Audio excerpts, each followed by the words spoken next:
The Doc is In is sponsored by Amada Senior Care.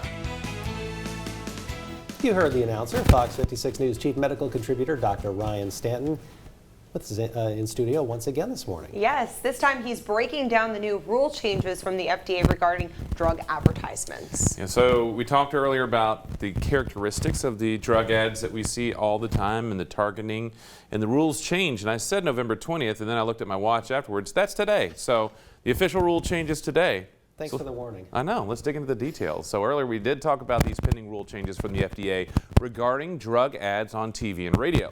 Here are the new requirements that are going to be mandated as of today. First and foremost is going to be the simpler consumer-friendly language. This is avoiding that physician talk, large words, lots of Latin, all types of things that we may have. So keeping that in mind of keeping it simple, consumer-friendly language, avoiding the distracting video and audio.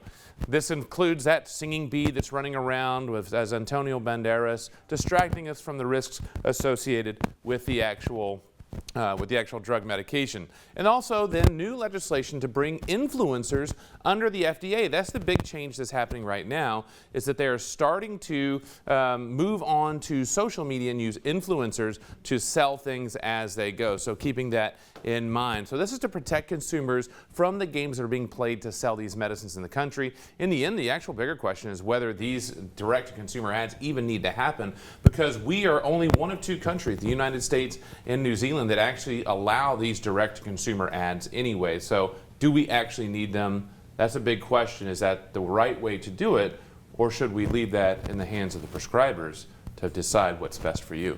Does this rule apply to only doctor-recommended prescriptions, or does it also apply to vitamins or other types of...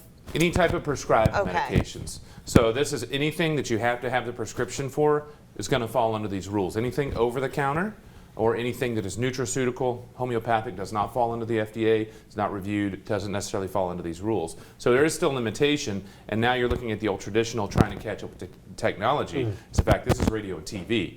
We now need to get the entire internet involved too. And so there's a lot that's going to go in there in terms of these games they can play, the ads, and how do we get to consumers, but also protect consumers as well. You know one of the side effects we have when you're not in studio with us? I have no idea, but I'm going to hate to hear it. Just a big case of withdrawal. Withdrawal, as you should. Withdrawal. Yeah. Thank you for that. So I'll see you, I'll take care of that, read those to you next week about the same time. I won't be able to read his handwriting, but thank you. I appreciate that.